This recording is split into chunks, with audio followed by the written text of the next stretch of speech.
Adanna used to light up every room she entered. In Nsukka, everyone knew her, not just for her beauty, but for her laughter that rang through the streets like a song. She was that girl who danced in the rain, who helped her neighbors carry heavy loads, who always had a dream to chase. She wanted to open her own food business someday, maybe even travel. Her eyes sparkled when she talked about the future. Friends would say, "Adanna, your joy is contagious." And truly, it was. Then she met Adanna. He was older, well-respected, and known for his charm. He had money, a big house, and people listened when he spoke. When he chose Adanna, everyone said she was lucky. "You've made it," they told her. At first, she believed it too. He bought her things, praised her beauty, and promised her a good life. But slowly, things began to change. The compliments faded, the laughter stopped. He started correcting the way she spoke, then her clothes, then her dreams. "That business idea, it's childish," he'd say, chuckling. When she laughed, he'd say, "Must you always be so loud?" So she laughed less. She spoke less. And each time she stayed silent, a little piece of her joy slipped away.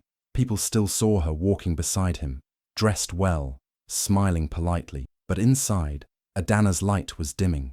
The girl who once dreamed out loud now sat in silence, folding into herself. She wasn't always like this. But love, twisted into control, had quietly stolen her voice. Adanna used to think abuse only meant bruises or broken bones. But now she knew better. Adanna never laid a finger on her, not once. But his words, they cut her soul in ways no slap ever could. Every morning began the same. She'd wake up early, cook his breakfast just the way he liked. Eggs soft, yam not too dry. She'd serve it with a quiet smile, hoping maybe today would be different. But without even tasting it, he'd look at the plate and say, "Even your cooking tastes like your failures." Her hands would tremble, but she'd stay quiet, clearing the table like nothing happened. She used to hum while cooking, sing softly while sweeping. Now silence filled the house like a thick fog. Adanna didn't like noise, he said. "You sound foolish when you sing," he once told her. So she stopped. The radio stayed off, the TV volume barely audible. Even her laughter, the one that used to echo down Nsukka streets, had disappeared. He controlled everything, what she wore, who she talked to, how long she stayed at the market. He called it protection. He said the world was full of men waiting to steal her. "Don't fool yourself," he'd scoff. "You're not that special." At first, she tried to fight back, to explain herself, but every time she spoke, he twisted her words. "You're so ungrateful," he'd say, "after everything I've done for you." Slowly, her words began to shrink. Then they disappeared. Her phone barely rang anymore. Friends stopped calling. They got tired of her not picking up. Her mother once tried to visit, but after Adanna made her wait outside in the sun for over an hour, she never came back. He said family was a distraction. "You're my wife now. I'm all the family you need." Adanna started believing maybe he was right. Maybe she wasn't enough. Maybe she really would be nothing without him. Some days she stared at her reflection, barely recognizing the woman in the mirror. Eyes dull, lips pressed in a line, wearing clothes that made her feel invisible. The worst part wasn't what he said, it was how he said it. Calm, confident, like it was all facts. "You're lucky I married you," he'd whisper at night. Any other man would have left by now. And so, she stayed. Not because she didn't want to leave, but because she didn't know how. He had isolated her so slowly, so quietly, that she hadn't even noticed she was alone until there was no one left to call, no safe place to run. Just her, a shrinking shadow of who she used to be, trapped in a house where words were weapons and silence was her only shield. Adanna wasn't covered in bruises, but every insult left a scar only she could feel. Adanna used to love getting dressed. She'd mix colours with confidence. Yellow skirts, bright head wraps, shiny earrings.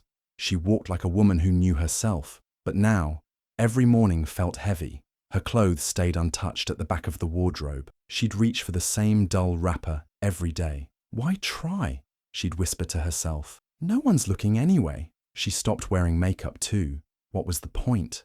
Adanna always found something wrong. "You look like a clown," he once said, when she wore red lipstick. So she wiped it off, embarrassed. Over time, she stopped bothering at all. Her face became blank, like her spirit. Her friends noticed the change. At first, they checked in. "Are you okay, Ada?" they'd ask. She always said she was fine. What else could she say? If Adanna saw her talking on the phone too long, he'd accuse her of gossiping. If she wanted to visit someone, he'd say, "Do you miss them more than your husband?" So, slowly she stopped reaching out. Eventually the calls stopped coming. The chats dried up. The girls' nights, the shared laughter, the comfort of friendship, gone. Family wasn't safe either. Her older sister once tried to speak up. "Adanna, this isn't you," she'd said, holding her hand. But when Adanna heard about it, he exploded. "Your family is filling your head with nonsense," he said. "If they truly loved you, they'd stay out of our marriage." After that, Adanna avoided them too. She couldn't handle the fights. So visits stopped. The house became quieter, colder. She no longer recognized herself. That strong, smiling girl from Nsukka. Where did she go? Now she walked with her head down. She spoke less. She moved like someone trying not to be seen. Even the things she loved no longer made sense to her. Cooking used to be her joy. Now it felt like a test she always failed. Adanna would make faces at the food, then push the plate away. He once told her, "You cook like someone who's given up." He was right. She had. Adanna didn't just lose her smile. She lost her spark, her voice, her light. Emotional abuse doesn't scream. It whispers. It tells you you're not good enough every single day until you believe it. Until your world shrinks to four walls, one man, and a quiet sadness you can't shake. She didn't have bruises to show, but she was breaking inside, piece by piece. And the worst part? No one could see it. To the outside world, she was just a quiet wife in a nice home, but inside, she was disappearing. That's what emotional abuse does. It doesn't just hurt, it steals. Her smile was only the first thing it took. That night started like any other. Adanna had some friends over, loud, proud men who liked to talk big, drink big, and laugh even bigger. Adanna made them pepper soup and served it quietly, like always. She stayed in the corner of the room, ready if they needed anything, invisible if they didn't. That's how she survived most days, by shrinking. They were drinking and joking, talking about their wives, their jobs, their old school days. Then Adanna turned toward her and smirked. "You know, my wife once had dreams of being a big businesswoman," he said, laughing. "With what brain, though?" His friends chuckled. She froze. He wasn't done. "She studied accounting, can you believe that? But ask her to balance a pot of soup and she can't even do that right." They laughed louder. Then he added, "And now she's getting fat, just sitting at home all day, doing nothing." That moment, it hit differently. She'd heard worse from him, behind closed doors. But this was new. This was public. This was humiliation, served hot with her own pepper soup. She didn't cry, not one tear. She looked at him, really looked at him. The man she once loved, the man everyone said was a good catch. She saw his proud face, his swollen ego, his careless cruelty, and then she looked around at the room. No one defended her. Not one of those men said, "That's too much." They just laughed, like her pain was entertainment. But something changed in her that night. Not in her face. Her face stayed calm, unreadable. Not in her voice. She didn't say a single word. It was in her silence. A new kind of silence. Not the silence of fear. Not the silence of a woman who'd given up. This silence was different.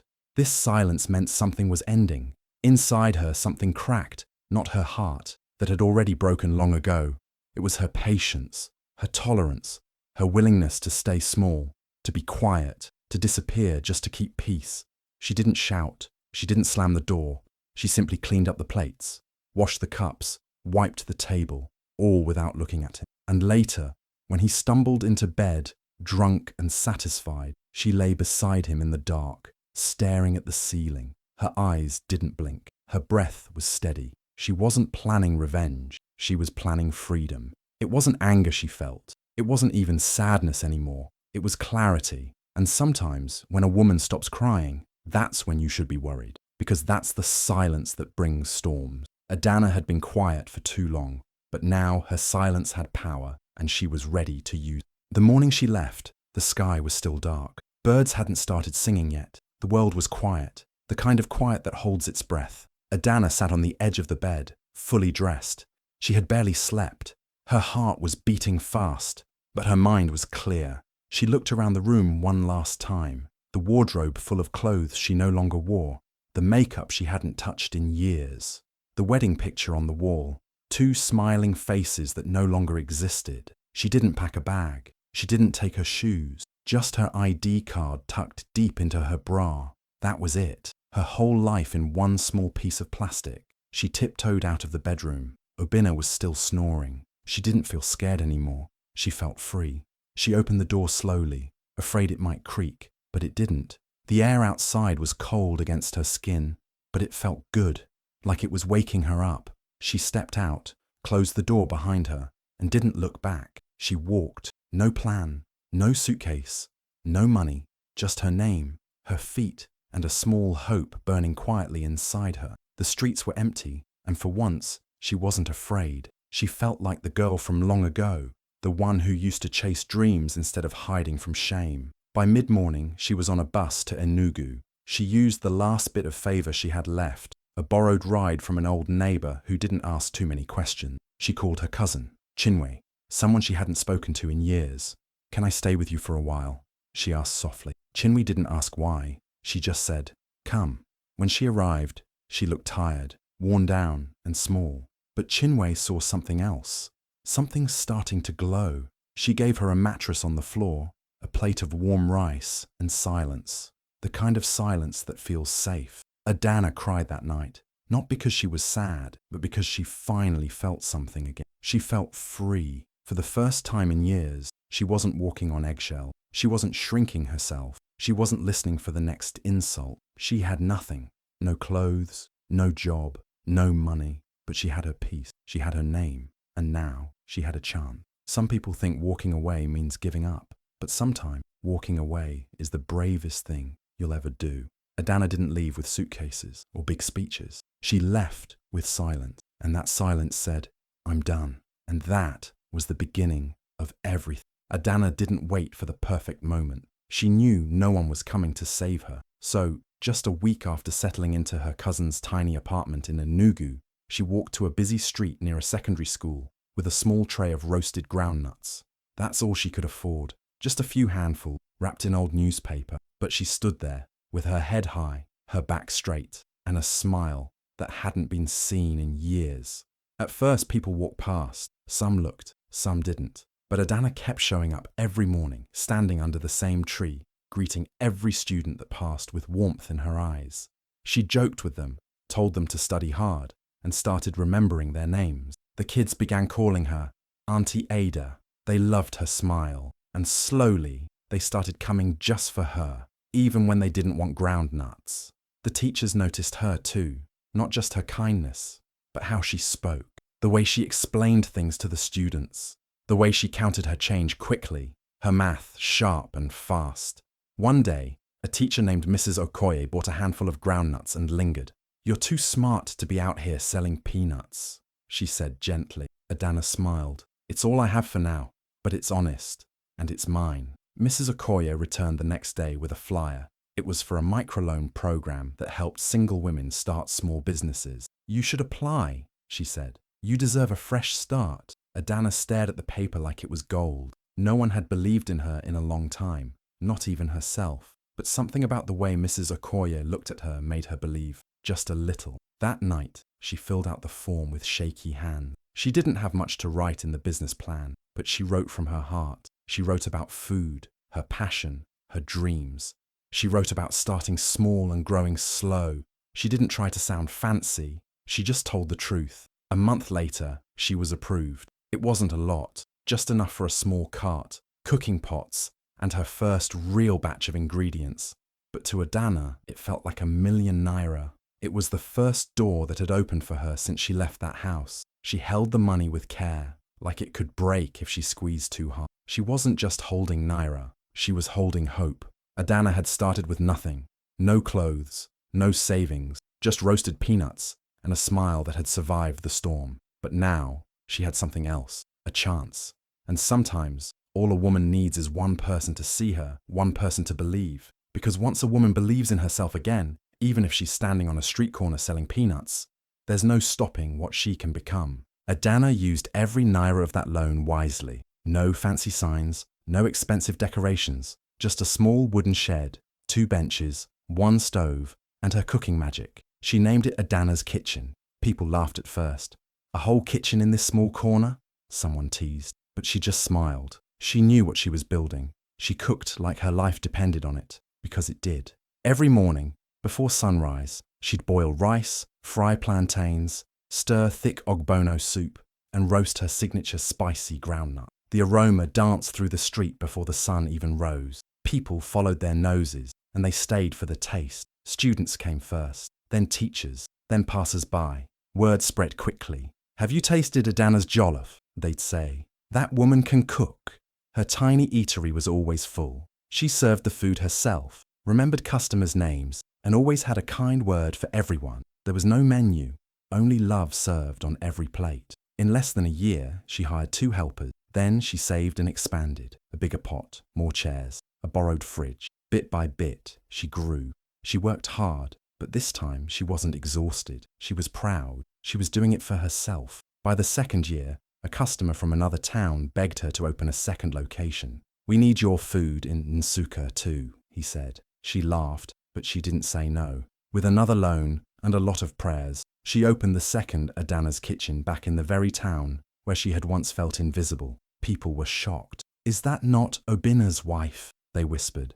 But she walked with her head high. She wasn't just someone's ex-wife anymore. She was Adanna, the owner, the boss, the builder of her own life. By year 3, she had 3 branches in 3 towns, one in Enugu, one in Nsukka, and one in Abakaliki, each one painted bright orange with her name in bold letters. Adanna's kitchen, food with a story. She now had 12 employees. She paid them fairly, treated them with kindness, made sure every one of them felt seen. "No one working for me will feel small," she often said. Her laughter came back. Her colours came back. She started wearing red lipstick again, gold earrings, bright dresses that turned heads. She smiled not to hide pain, but because joy had finally returned. Adanna didn't just build a business.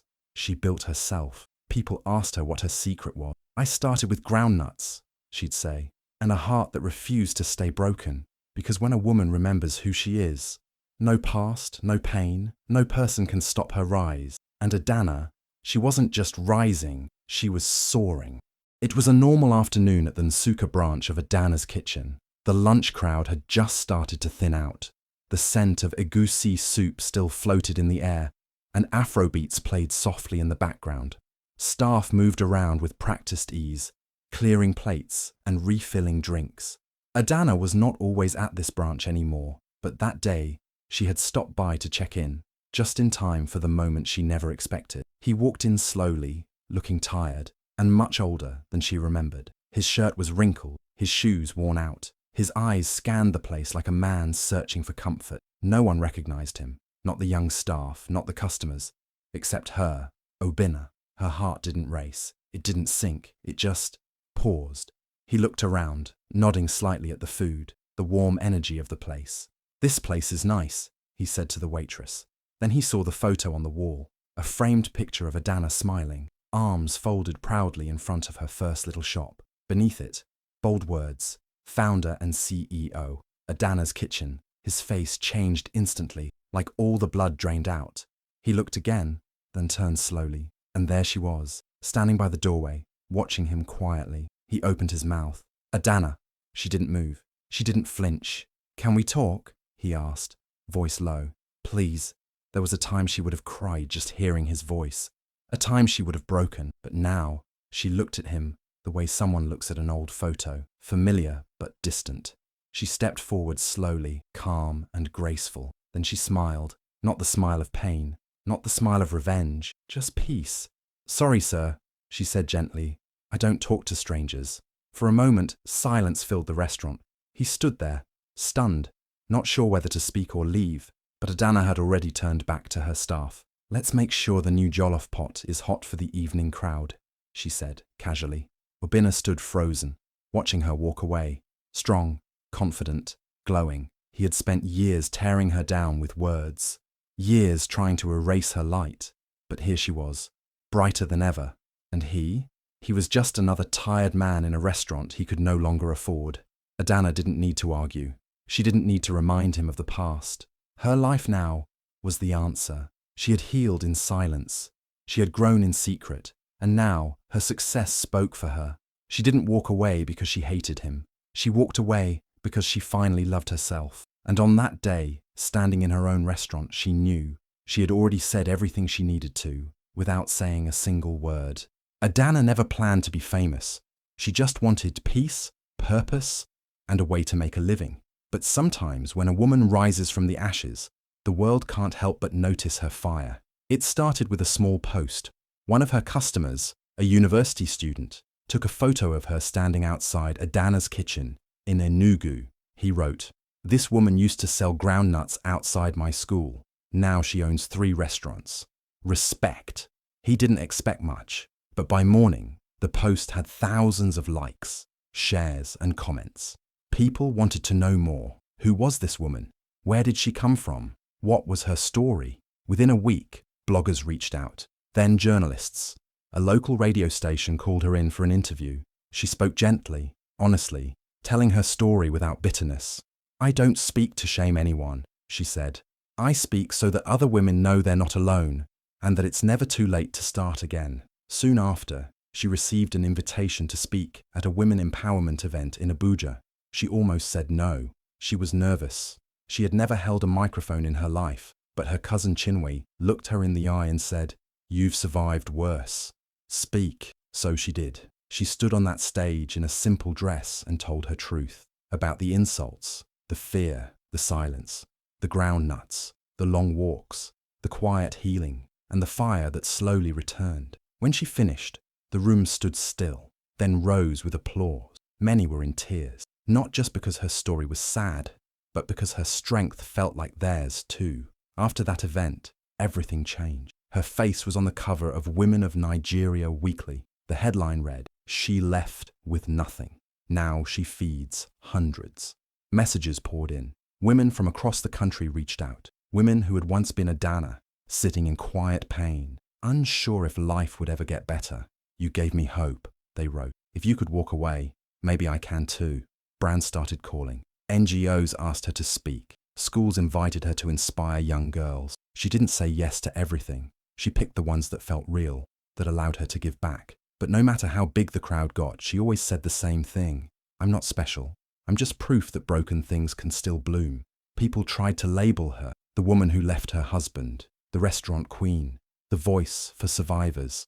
But Adanna didn't care much for title. She only cared that her story helped someone breathe a little easier, that the next woman who was shrinking herself would remember her name and whisper, "If she could rise, so can I." Adanna didn't chase the spotlight. The spotlight found her, because light always finds those who survive the dark. Adanna never posted a single word about him. No revenge quotes, no bitter rants, no "look at me now" captions. While the world clapped for her glow-up, she stayed calm, quiet, focused. She didn't need to remind anyone of what she'd been through. Her peace did the talking. She didn't drag Obinna's name through the mud, though she had every reason to. She didn't tell people how he made her feel worthless. She didn't share the nights she cried alone, or the mornings she woke up doubting herself. Instead, she shared stories of food, strength, and the joy of building something with her own 2 hands. Because for Adanna, success wasn't about showing him what he lost.